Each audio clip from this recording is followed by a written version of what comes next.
So here I'm going to show you how to insert or overwrite a clip within the timeline. Let's say we have this clip where I put the in and out point, and it's really very short if you play it. Here you are.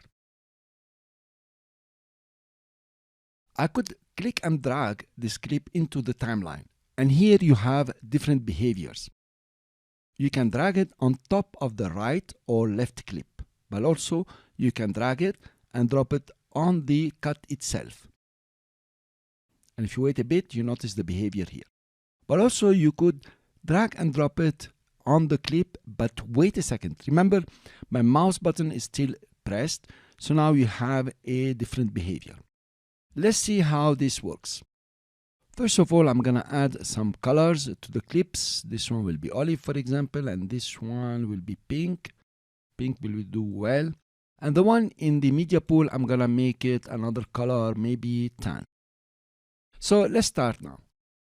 We can click and drag from the media pool. You can put it on the right and left.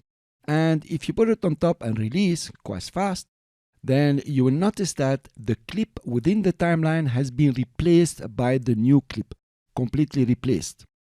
And the timeline has been adjusted so it accommodates the new time of the new clip. I'm gonna undo this.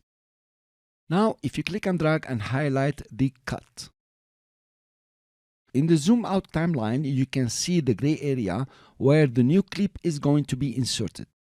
If you wait a bit, just like now, okay, you notice that there is some kind of display of how it's going to be. If you release, you notice that the new clip has been added to the timeline, and the timeline has been rippled to the right. It has adjusted the time to accommodate the new clip. The left clip and the right clip are not changed at all. I will undo that. Now you can click and drag and drop it on the clip. But if you wait, notice now you have the third behavior if you like, and you can place the new clip anywhere you want on top of the old clip. If you release, you notice that the old clip on the timeline has been cut into two. And the portion where the new clip has come in has been deleted and has been replaced by the new clip. So actually here you did an overwrite, a simple overwrite.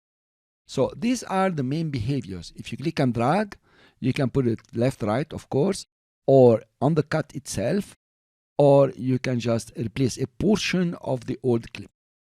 So these are the behaviors to insert a clip within the timeline or overwrite previous clips.